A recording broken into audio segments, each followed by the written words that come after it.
Welcome back to another video. Clocked Out Sports back at it again. Z Shaw, Jay, and Joey here for the NFC East shit talking.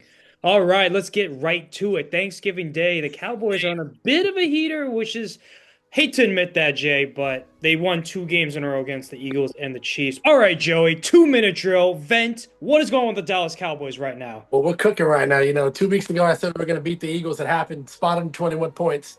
It is what it is. Then I said we were going to beat Kansas City. They called me crazy, but we did it. And now we're going to go into Detroit and beat the Lions. We're going to call me crazy, but we're going to win the rest of our games. I see the Eagles dropping 2 to 11-6. We're going to be 11-5-1, win the division, bookmark it, Cowboys to the playoffs, Eagles struggling, get the hell out of here. NFC East, that year is no more, buddy boy. Oh my God. Joey is claiming that the NFC East Division champs curse is still real and alive. Jay, what do you make of that? You know what? I mean, listen, unfortunately, look, as an Eagles fan, it sucks. But yes, the Cowboys have absolutely looked legit lately. Wins over the Chiefs and the Eagles. I mean, that's not an easy feat. These are two of the teams that were in the Super Bowl last year. And honestly, the last two teams that have won the Super Bowl. So offensively, they've been balanced. Dak's been on, a tear, doing his thing. Defense has flashes. It's a little inconsistent at times, but that's against top teams. So, I mean, I don't know. Realistically, yes, I think they're definitely making the playoffs. That's more than I said a few weeks ago. So once again, I apologize to you, Joey. But yeah, realistically, maybe even the division. This is the Eagles' division to lose again. We're in the same position that we were in 2023. So that's scary. So yeah, rough for Eagles fans. Not as rough for Commanders fans because you guys have kind of been out of it for a minute. But hey, credit where it's due. They're trending up. I'll give it to you, Joey. Man, you gotta come at us with some shade, bro. Come on, that's bro.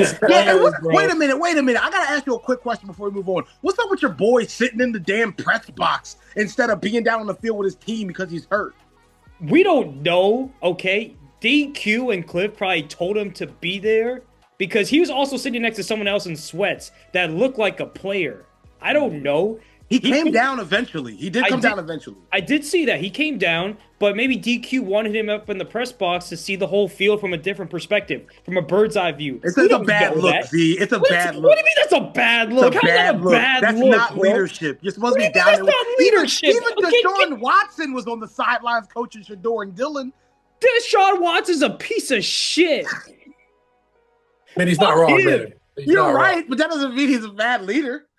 I don't care if Deshaun Watson's a good leader. He's a piece of shit. Fuck that dude. And I want to go on record and say, we don't personally attack people, but Deshaun Watson is warranted for what he's done. So fuck that guy. Yeah, all right, fuck that guy. All right.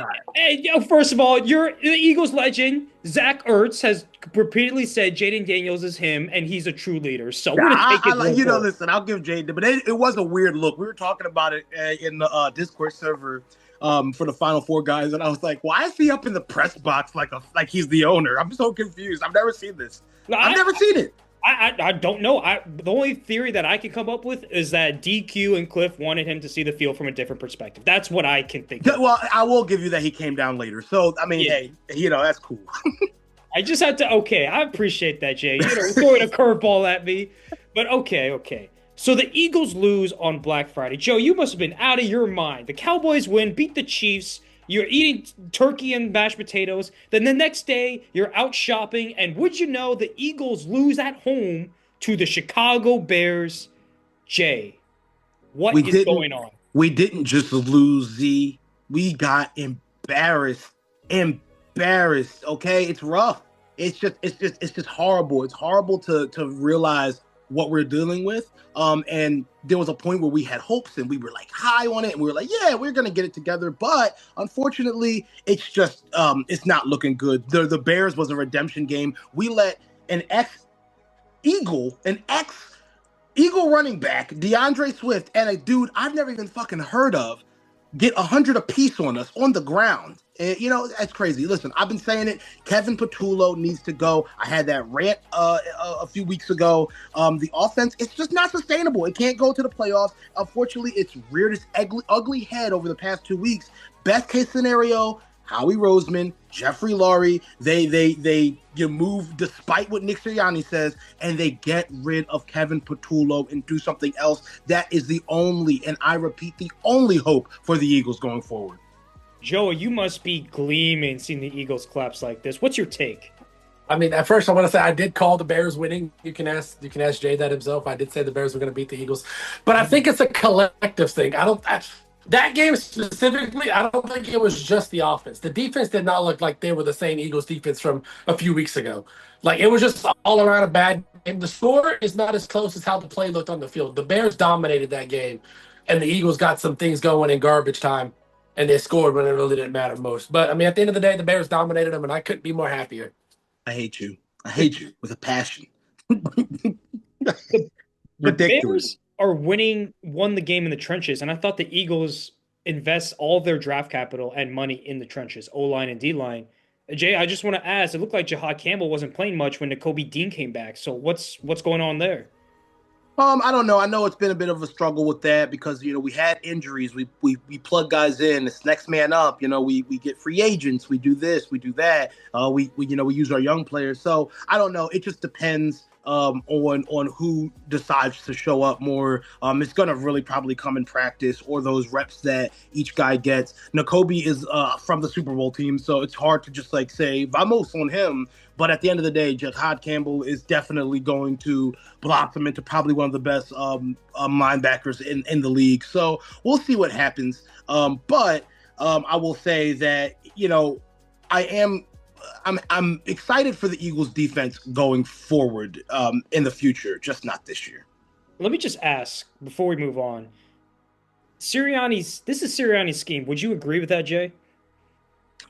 Yeah, I mean, I think that Sirianni loves guys that he can kind of run plays through. And that's what happened with Brian Johnson, and that's what's happening now with Kevin Patullo. I do think that the offenses, if you look at them, look very similar. So yeah, I think it might be. I think he's a bad play caller. We know that. We know it. We know. Well, we know Sirianni's a bad play caller. Patullo is also a bad play caller as well. But it's also Nick's scheme. So if Nick can't handle the scheme, and if he's only a guy that is only a good coach when the vibes are good, does that make him a great coach? And should the Eagles look to move on from Sirianni? No, I do not agree with the sentiment that some people have because they're so reactive to what they're seeing right now that we should just move on from Nick Sirianni.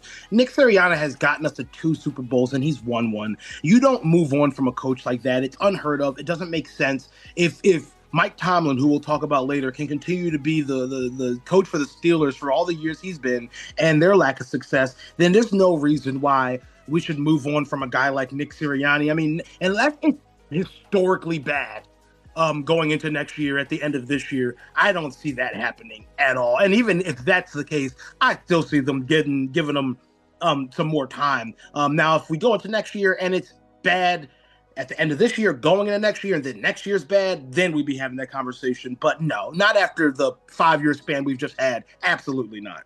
Well, let me just ask, because there have been 2, so it was 23 and technically this year, if you want to count it, where the Eagles have had some collapses, some drama, some stories leaking, and that's on the head coach. Even though it's not him leaking anything, it's his responsibility. So I'm just going to ask, if you lose the locker room despite all the success, you can't do that. And it looks like Sirianni loses the locker room because when the vibes are bad, when the losing streak happens, when things are going perfectly or rolling your way all the time. So my thing is, if Sirianni can't right the ship when things are going bad, I don't think he's the guy. And most people put the credit towards Howie Roseman and the defense and Vic Fangio, especially for last year. And I'll say this, people give Hurts credit for winning the Super Bowl, just so you don't come at me with that. But it's mainly Howie they're giving the credit to.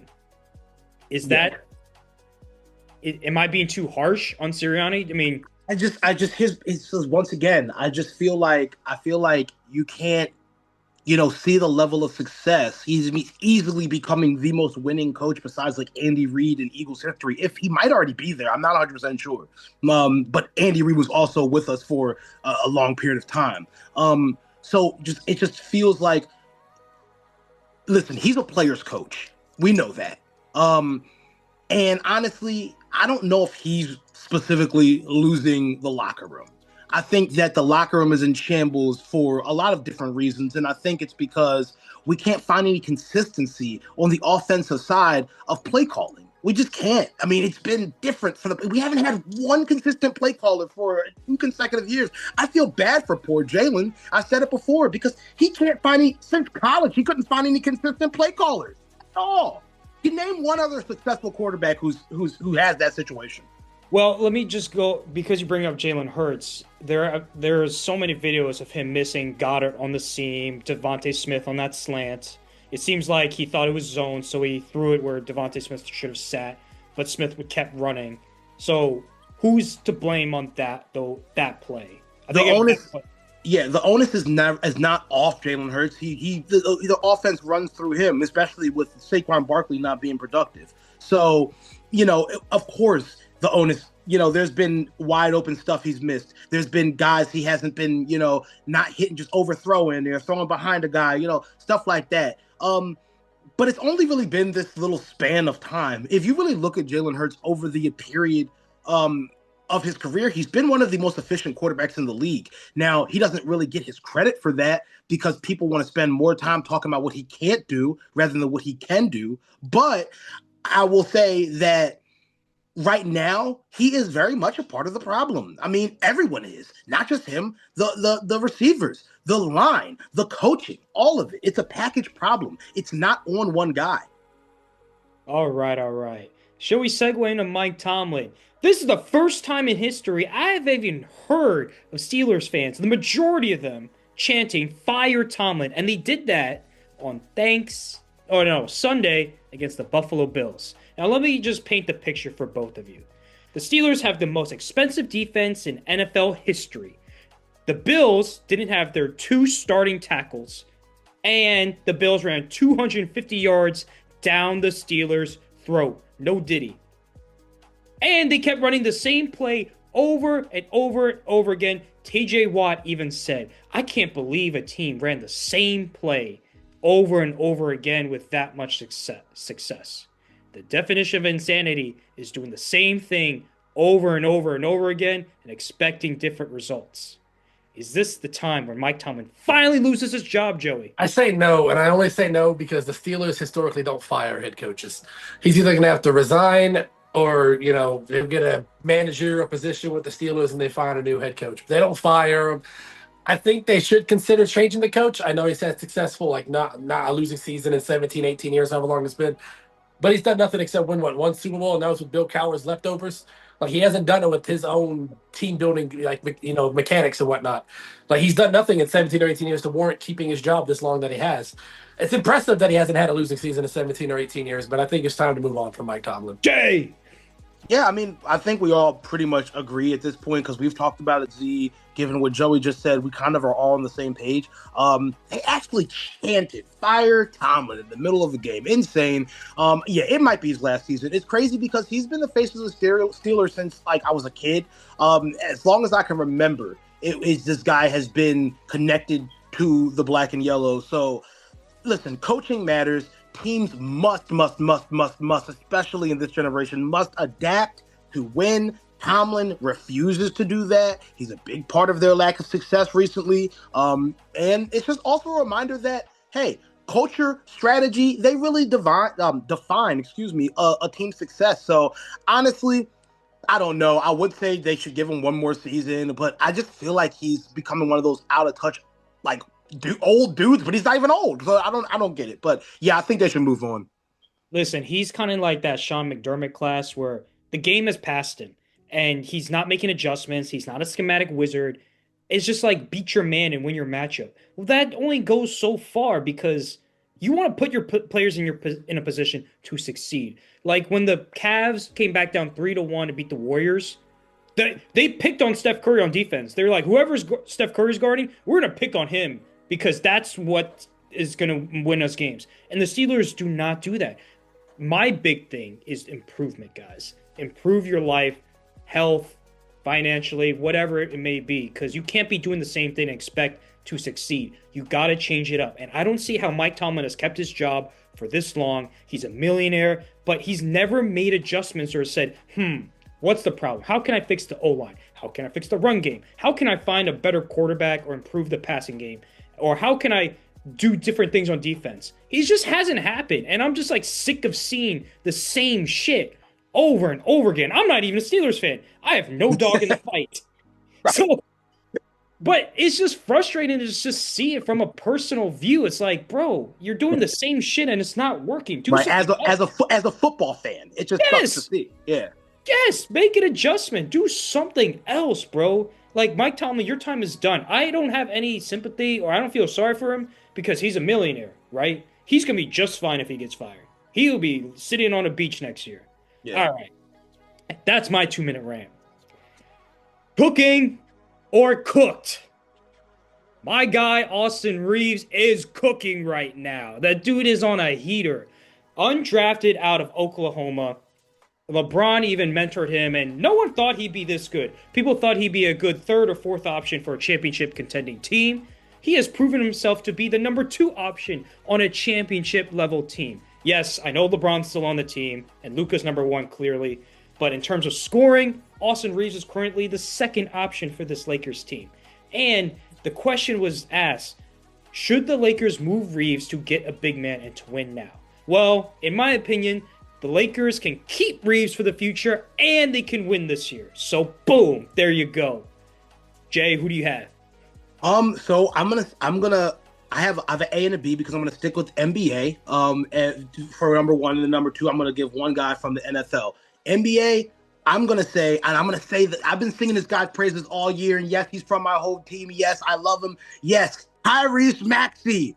We did just lose last night, I believe. We've lost a few games, but listen, Tyrese Maxey is playing out of his fucking mind this year. I mean, out of his mind. It's just a lot of stuff he's doing. I'm just like, wow. Like, so honestly, he is in the MVP conversation, and if he continues playing like this, he has to win it. I don't care what anyone says. NFL, let's give it up to my guy Bryce Young, ladies and gentlemen. This guy has been on a tear for the past 2 weeks, right? Did he play well last? He played well. No, he did not play well against the Niners. But he played well. Well, was it 2 weeks ago where he put up like 400 something yards or something like that? That was the Niners, I believe. But the Panthers did beat the Rams, so give him credit for that. So wait a minute. Well, how did he not play well against the Niners if he put up 400 plus yards? I don't think he put up 400 yards. He put up 400 yards like in the last few weeks. Well, the Panthers got 3 turnovers, and Bryce Young couldn't score off those 3 turnovers. Okay, well, listen, I'm going to say this. Bryce Young did just have a big win against the Rams, and that was a team that everyone said was unstoppable, and I don't see nobody beating them. So shouts out to Bryce Young. Shouts out to Tyrese Maxey. They're cooking this week for me. Joey. Yeah, I'm going to switch gears and talk about the NHL. More importantly, the Dallas Stars. They're on a heater right now. Jason Robertson's been getting hat tricks left and right. Wyatt Johnston just got one last night as they beat forgot who they played, but they won 7-1 against that team last night. Forgot who they played. Don't judge me, but they won 7-1. They're on a heater. They're on a 4-game win streak right now. The only team that's better than them is the Avalanche, and the Avalanche are currently 18-1 on the year. They're 2nd in the Western Conference. The Dallas Stars cooking in the NHL. Well, wait a minute. If I'd forget who the hell they played too if they beat me 7-1. Jesus Christ! Now who were they? They middle school hockey team? What is that? Yeah, I forgot who it was. Don't judge me. Oh, I forget too.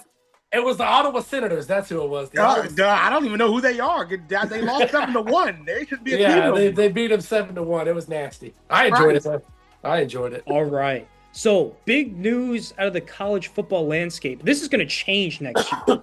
Lane Kiffin, the offensive wizard out of Ole Miss, accepts the head coaching position at LSU. Unfortunately for Lane and the players, he will not be able to help Ole Miss win a natty this year, even though the entire team, coaching staff, and Lane wanted to. But the AD said, nah, take your bags and go to Baton Rouge, bro. Get the hell out of Mississippi. Joey, is LSU back? But yeah, no, I think LSU is on the way back. Lane Kiffin told all of his coaching staff from Ole Miss that if you want to be with me, get on the plane. If not, you can stay in Ole Miss. But I think he's a wizard. He was a wizard at Ole Miss. I think he'll keep it going at LSU, and I think they'll be just fine. LSU is back, baby. Huh? Jay, what's going on?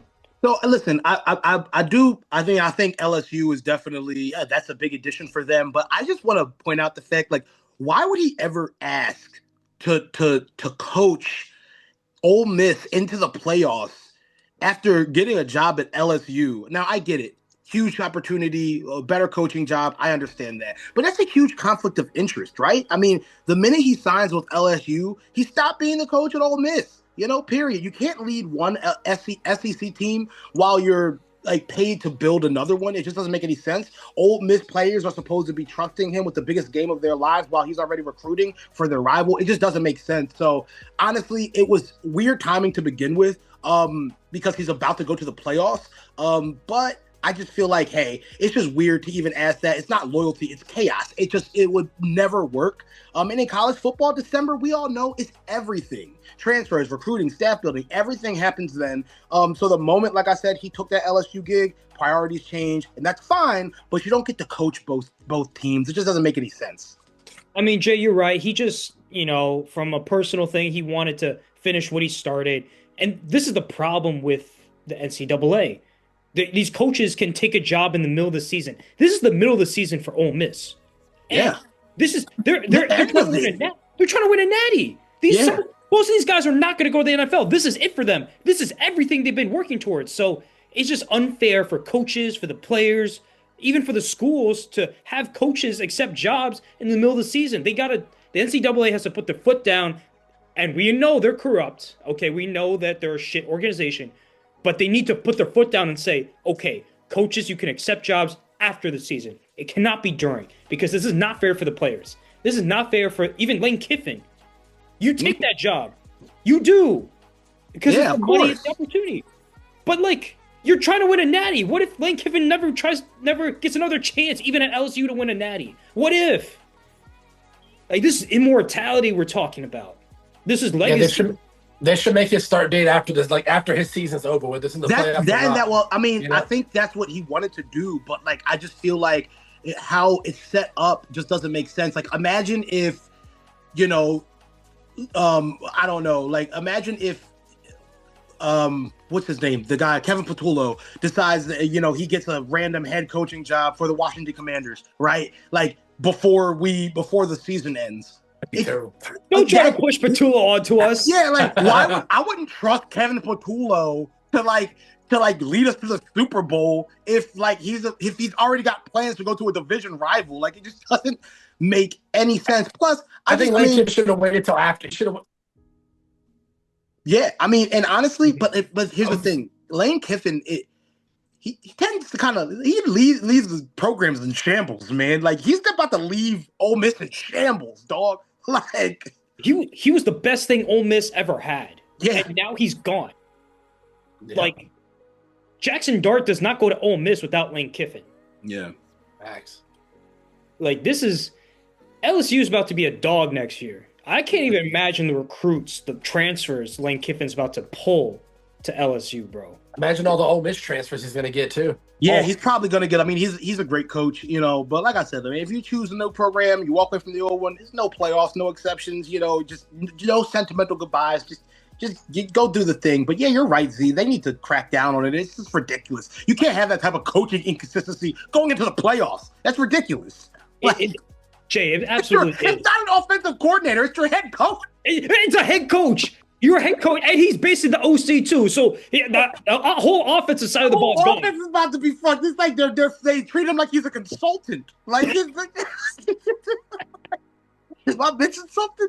It's ridiculous. And you see assistant coaches in the middle of the season take head coaching jobs, and I'm I think last year a Duke assistant took the Miami men's basketball position, and I was like, bro, they're trying to win a natty. What's going on? Can you imagine if that was the reality in the NFL? You're just going through the motions. Next thing you know, you're about to be in the playoffs, and your head coach is just oh, well, everything's going great. I'm leaving. What the fuck? What the fuck? Kellen Moore is coaching the Saints last game, and he's and the Eagles call, yo, you want to come back to the Eagles? Yeah, I'm cool with sure. that. Hey guys, talk to y'all later. But that'd be even more. That'd be understandable because it's the Saints and they're horrible. You know what I'm saying? But like, you have a team that could win the Natty, even like realistically. You know what I'm saying? Yeah, it's so weird. The college, the whole college landscape needs to change. A whole lot. Yeah. NCAA, get your shit together because you're all fucking corrupt. You've stolen millions from these young athletes for decades. Yeah.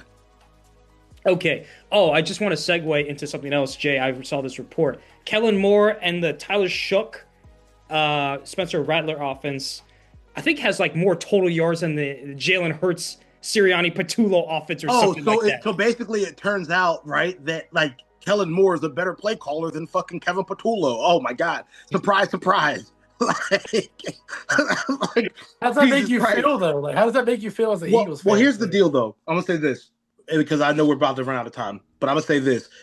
Regardless of what Nick Sirianni said, because he went on a press conference and said that they were not firing Kevin Patullo, they're not changing play callers, just at the third.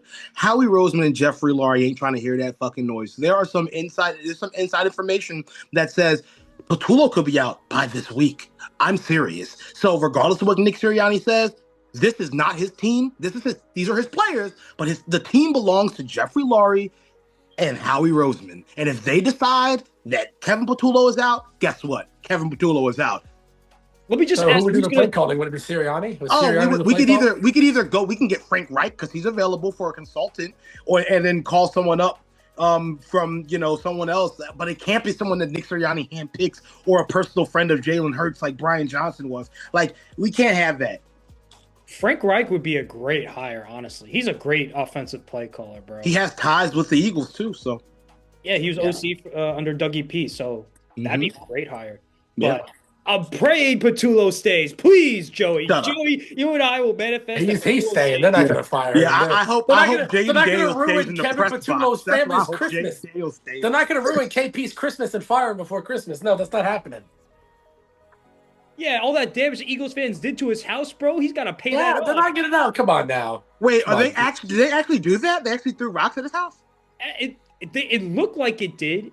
They were shouting shit. They were right next to his house. That's why the traffic was there in Philadelphia. I didn't know. I thought you were just making a joke. No, it was not a joke. It's real. That shit was real. My God. That's real, Jay. We're savages. What is wrong with us? I told you, y'all are a horrible fan base. Those are your fans, Jay. No, we're not a horrible fan base. We're the best fan base in the world. Not throwing rocks at an offensive coordinator's house. It sucks. Okay, he doesn't deserve that. My defensive coordinator, he's not the best. I don't throw rocks at Matt Eberflus's house. That's different. What about his kids? You're gonna scare the wife and kids, bro. Yeah, we don't want to hurt him. We just want to damage his property. Property damage. Yeah, that's not a felony. Come on now.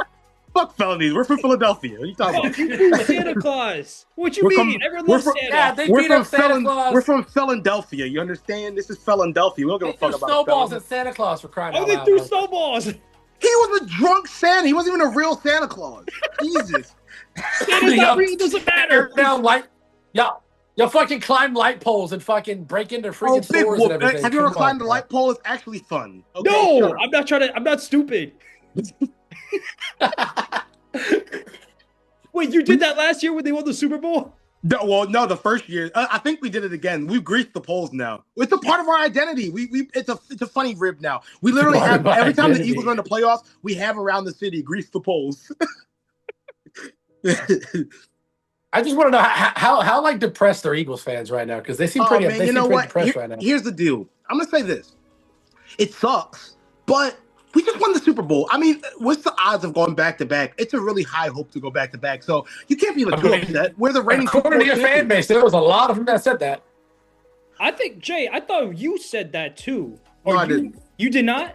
No, I never said they. I didn't say they. I said they could if they were able to get the run game, but everything's been proven. I said if Kevin Patullo does not get out of there, they're not going anywhere, and that's facts. This is true. I still stand on that, and that's what it's proven to be. Okay. But it's hard to go back to back. I mean, the only team that has been able to do it are the Chiefs and the Pats. I mean, in the past 20 years, and obviously the Cowboys. Fuck them, right? But that was in the 90s, bro. Yeah, I don't count. You know? Hey, it still happened. You can't take that away from history. It still happened. History is right. Jesus. Seahawks almost went back to back. I was at the Natural History Museum the other day, and I saw a dinosaur. I also saw right next to the dinosaur. I saw a Cowboys trophy. It was awesome. Cowboys you should have taken a picture of it. It was in the museum. Yeah, in the museum next to the dinosaur. You know, I went to the Star of Frisco, and I saw all 5 of our trophies, all nice and cleaned and shiny, and right as you enter in. Yeah, how the fuck are they refurbishing them that long? It's crazy. Restoration's crazy. No, they got some nice lady that comes there and cleans them like every other day. She like wipes them down and. Let me ask you a question. So Z, what do you think? Is it an overreaction to say that the Cowboys could win the division this year? It's not. It's not an overreaction from what I've seen the past 2 weeks. I know it's a week-to-week basis, but the Cowboys have looked really good. I mean, they have 2 number 1 receivers. Pickens has always been a top 10 talent, but his mental side has never been there, and now it is. The mental side is caught up to his talent, and CD is a problem. So you got 2 safeties got to drop back, and the linebackers can't creep up and cheat in the box. And the rushing lanes are so wide open for Javonte Williams. And in the passing game, you can only really double one player, and you're going to choose to double CD. Okay, that's cool, but Pickens is right there. Yeah, bro, I'm like, you want to be a better running team, better team? Go get a receiver, bro. You see it clear as day. If you saw it last night's game with Terry back, the rushing lanes were wide open for Washington. You just need a true elite wide receiver, which we have. Cowboys have 2, Eagles have 2, and that's why the rushing lane's open. Except I don't know why the Eagles' rushing attack is so bad. You know, you got shut up. I don't want to talk about it. All right, so let me ask you a question. Talking about the winning out, our last 5 games are against the Lions, Vikings, Chargers, Commanders, and Giants. Outside of Detroit, none of the other games kind of scare me. You know, I'm just saying. Yeah, especially I think you're going to be dealing with a banged up Herbert too because he's getting surgery. Exactly. Yeah, and they're already injured with their offensive line. So I mean, yeah. So let me ask you guys a question: who do you realistically have in the Super Bowl this year? Joey. I've been saying all off season, I have the Rams going, and on the AFC side, I did have the Ravens, but they've been sucking, and then I switched to the Bills. They kind of fell off, so I'm going with the Broncos. I think it's going to be Rams and Broncos. Yeah, man. How about those Broncos? How about the Commanders, bro? You guys are fighting. Listen, they were fighting. I already talked about this with John on the other pod, but at the same time, we fucking fought, man. You can see it. I know the Broncos have the best defense, number 1 team right now, but honestly, it shows that we're not that far off. In prime time, lost 2 edge rushers. Wide receiver 1 comes back. QB 1 out. Bro, we fought to the end. Nick Bonito just made a play, bro. He made a great play. Yeah. No, he made a great play. But honestly, I mean, it was anyone's game. I mean, and you guys just took the gamble with going for the 2 to win the game. You were why the fuck not? I mean, you guys have to lose. If Mariota would have just... If he would have lobbed it higher, that would have been a 2-point conversion. He had to lob it higher. It was just a great play. Honestly, we go for the win. Yeah. Fuck it, we're playing against a better team. Right. We weren't gonna get the ball back. So like, and you have nothing to lose. So at that point, just fucking go for it. Fuck it. If you worst case scenario, you lose the game, which is what happened. But best case scenario, you just beat the most dominant team, one of the most dominant teams in the NFL. So, shouts out to the Commanders. Shouts out to Mariota. Balling out. Who I have in the Super Bowl, Jay, to answer your question, I got the Rams. I don't want to say the Broncos because everyone has that. I don't think Bo Nix. If the Broncos win everything, it's going to be because of their defense. Gosh, it's so hard in the AFC. Give me the Bills just to mix things up. Give me Josh Allen. It's really anybody's game. You're going to go on that much of a tear? Give me Josh Allen. As long as the Bills make the playoffs and Josh Allen can go on a heater, that's all they need to do. Yeah, I got you. I got the Bills. And Rams.